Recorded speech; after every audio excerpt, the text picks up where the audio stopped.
Oh, man.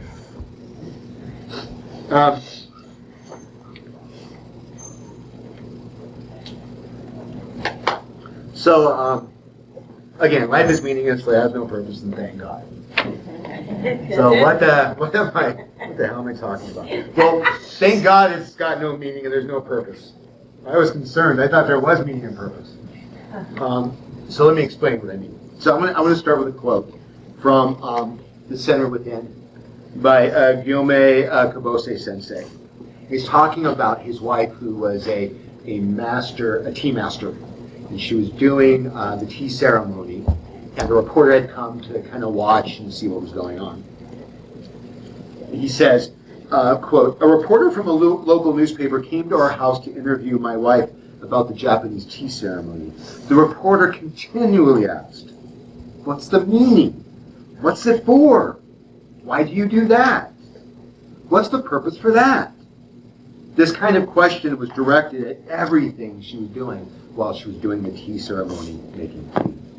At every gesture, every implement, without thinking or deliberating, my wife finally replied, 'No meaning, meaningless meaning. It's purposeless purpose.'" End quote. Purposeless purpose. Try to say that 14 times. Put a porpoise in. Meaningless meaning, what does that even mean? So in my reading, I've been finding this a lot, this kind of syntactical structure, which is interesting within Buddhism because it really embraces paradox. And I've been thinking about this for a while. And it kind of makes some intuitive sense, but it still felt a little abstract when I first read it. So I wanted to dig a little deeper. And I love the story of the sensei's wife and the reporter. They're both speaking English, they're both talking to each other, but they're talking past each other. Okay? They're not even on the same playing field, so to speak. The reporter, in our above quote, seems to be trying to understand the art of tea from the perspective of a utilitarian purpose. How does each act add up to make this utilitarian? And it would be similar to a reporter asking a dancer what the purpose of all those gyrations are across the stage when you could simply walk across it. As if the purpose of dancing was simply locomotion. As if the purpose of the tea ceremony was simply to make a cup of tea. Which it is, but it isn't. From a utilitarian perspective, everything must have a purpose. Value and meaning is found in utility. As Americans, we've got a long history of this way of viewing the world. And for many of us, it's the way we think as default. It's our cultural inheritance. An inheritance that has a consequence. Here's a quote from Brooke Zipperin. "The privileging of the idea of purpose creates a mode of relating to the world in which literally by definition, no possible experience can be intrinsically worthwhile. Once we accept the idea that to accord with pre-existing purpose is what makes something count as good, or for what makes things exist, we have condemned ourselves to internal dissatisfaction." So, what are we to do? Here we're looking to move beyond past meaning and purpose, because meaning and purpose are dualistic. They're based on comparison and difference. When we get past the conceptual binds of purpose and meaning, we can then start to find the ground of our being.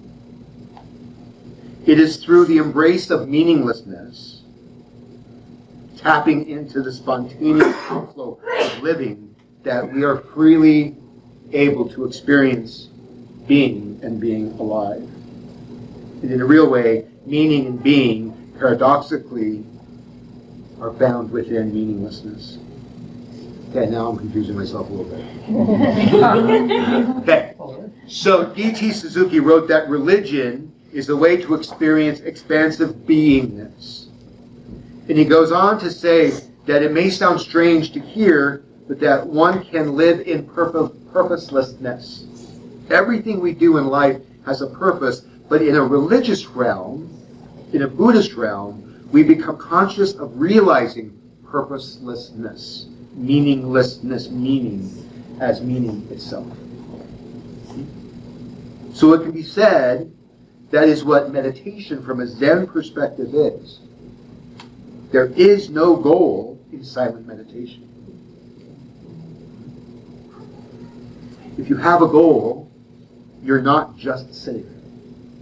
Meditation is teaching us ultimately purposeful purposelessness. That's why it can be so hard to sit. We privilege the idea of purpose in our lives. We privilege that it has to have meaning outside the simple act to have value.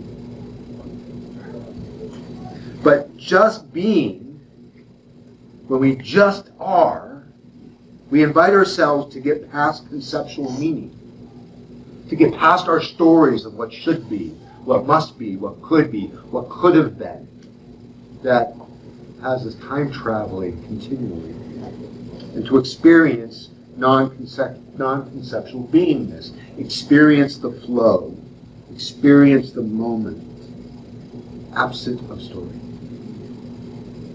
It's the very way for us to open ourselves up to true being. I know some of you in here love ecstatic dance. Right? What is it about ecstatic dance? It's that being in the moment, being embodied in the moment, being in the flow, moving beyond conceptual thinking of purpose, non-purpose, utility, non-utility.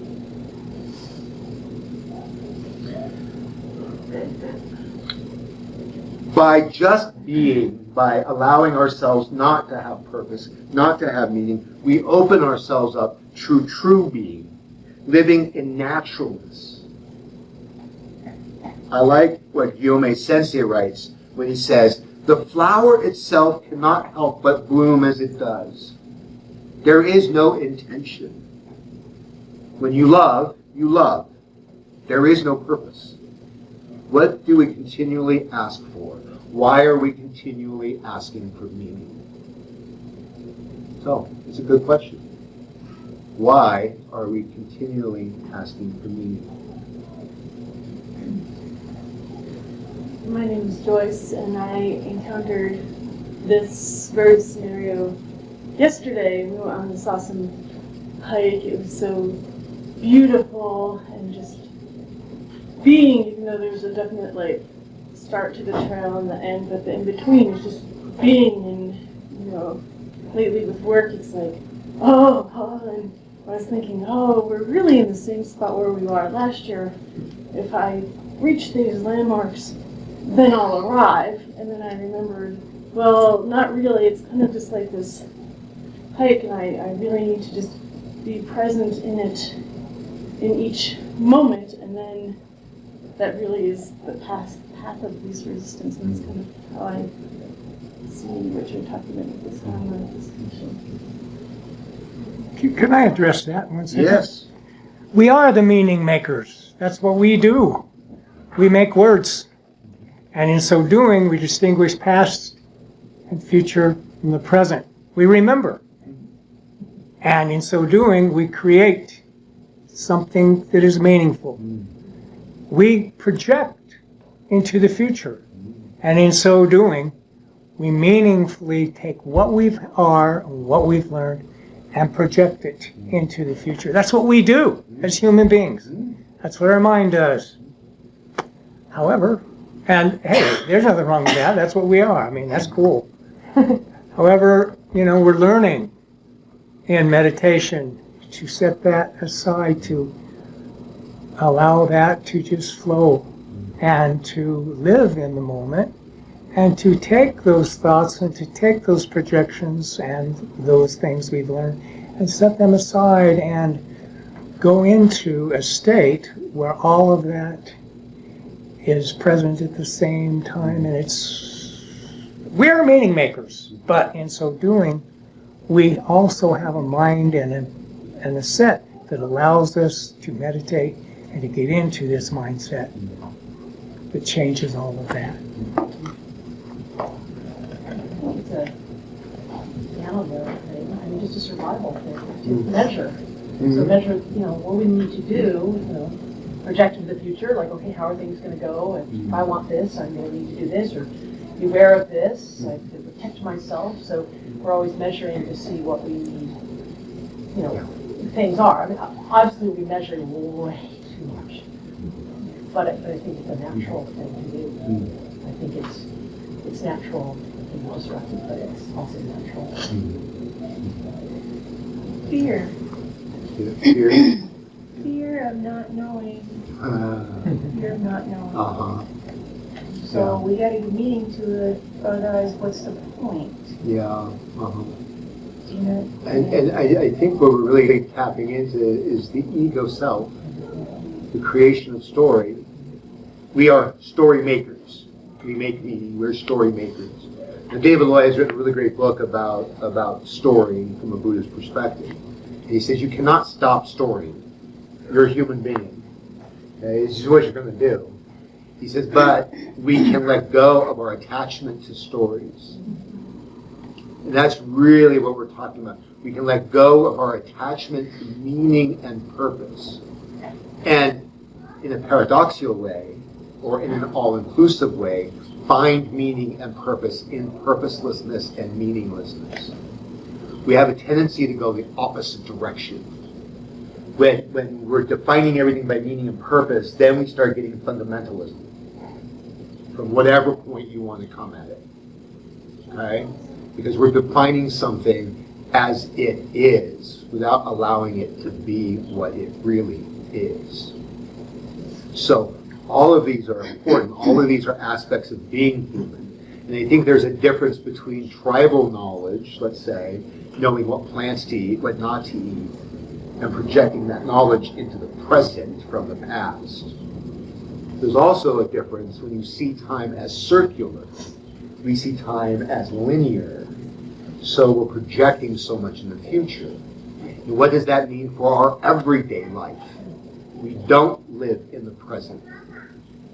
We're time traveling to the past, which we cannot reclaim or fix. And we're projecting it out into the future that we have no idea what it's going to be. I guess it's relating to art because it's so interesting that studied a little bit or several times under a Chinese masterpiece, masterful. And one of the most important things he says when because with watercolor you are in the present. He says, no masterpiece here. No masterpiece. Which means you are not starting this with an end. You are not looking to have a masterpiece at the end of this journey. Because every stroke is something that you don't know is going to happen until it happens. Because you don't even know where you're going with it. And you don't know where the water's going, you don't know where the paint's going. And if you end up with something, you do, if there's something at the end, that's great. But it's not about the end. It's just about stroke by stroke by stroke. And then most times, if you're working on a piece, the piece is done before you are.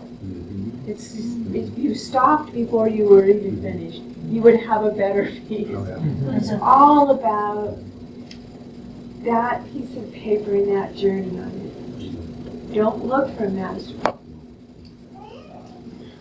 Poetry is a lot the same way. One of the things you learn in poetry is to let the poem write itself, that you aren't writing the poem. And a lot of times, the joy of the poem is having no idea where it's going. If you knew where it was going, why even do it? It's already done. And I want to get more into relating art to this idea, because I think art captures this idea of what we're trying to get at. I think the number one reason why, because of cultural inheritance, we give primacy and privilege to the idea of purpose and meaning. Our daily life at work is based on purpose and meaning, okay? Or sometimes the absurdity of the lack of meaning in what we're doing. And it's the small ego. It's the achieving mind. Our culture is all based on lack and fulfilling lack. That's what drives our economy. A consumer economy is based on that. And we've talked before about the consumer self and how the consumer self gets its identity from consuming, from purchasing, from buying, from filling that lack. And it's the same with the achieving self. I should be in a different place in my life. I haven't accomplished this life. I have no purpose in my life because I'm no longer a teacher. I'm no longer a parent. I'm no longer a wife. I'm no longer a husband. I'm no longer safe. Okay? All these things are part of the achieving mind. As one teacher puts it, an achieving mind is always trying to achieve something or other. And whenever something is achieved, again, the mind asks, now what? What is to be achieved now? I gotta keep going. I can't stop. How many of you have experienced this? He goes on to say that the achieving mind can never be blissful. The achieving mind can never be blissful because it is always tense and unsatisfied. Do you know that inside yourself? Do you know that from people within your life? So the question is the spontaneous activity that we experience, is that the ground of pure being? And I would say yes. And it's not that foreign to us. This is not some real abstract theological concept. From Alan Watts.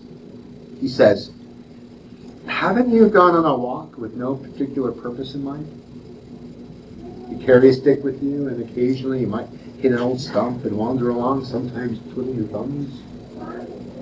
It's at that moment that you become a perfectly rational human being. You have learned purposelessness. So we know this, we experience, we do this, and how many times in our lives do we turn to that? We turn to that very moment of purposelessness and our anxiety of the lack of meaning or the lack of purpose. It's really ironic. D.T. Suzuki also shares the same idea when it comes to Amida Buddha as an example of meaningless meaning. So Amida Buddha, his bodhisattvic activity, the compassion in the story that goes out to all beings, doesn't have a purpose.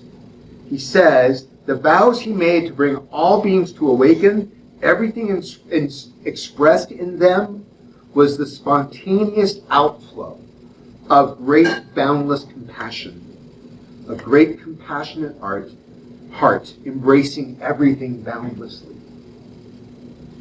Not about purpose, it's about being, that natural, spontaneous outflow of compassion. Again, in the words of Gyomay Kubose Sensei, water flows effortlessly. It cannot help but flow. That is the way it is. Effortless effort, purposeless purpose, that is the real way of life. Although nothing can be accomplished without effort, the Buddha way is effortless effort. This reminds me of the Chinese Wei Wu Wei, or action without action. Effortless doing. I've heard the Enzo and Zen, the circle that you see, is a representation of Wu Wei. Action, effortless doing. Now, our brains can begin to hurt with such paradoxes. But the idea is to get out of our heads. Again, this isn't as foreign as we may think it is. And I think the best example is music. How many of you love music? How many of us go to music when we need something? I think music is the best example of what we're talking about here when we say purposeless purpose. All music is purposeless, and so is dance. When you dance, you aim to arrive at a place on the floor? No. when you're playing music, you're singing a song, is the whole purpose of the song to get to the end? No. It's the experience. I don't know how many of you know of John Cage. John Cage was a modernist composer, postmodernist, and he's famous for his Symphony of Silence. 4 minutes and 32 seconds. 4 minutes and 32 seconds. And you hear the piano door open, the tray open, and at the end it closes. And it's the power of silence, and how silence itself can be music. So he says about writing music. What is the purpose of writing music? One is, of course, not dealing with purpose, but dealing with sounds. Where the answer must take the form of a paradox. A purposeful purposelessness, or a purposeless play. This play, however, is an affirmation of life, not an attempt to bring order out of chaos or to suggest improvements in creation, but simply a way of waking up to the very life we're living, which is so excellent once one gets one's mind and one's desire out of its way and lets it act in its own accord.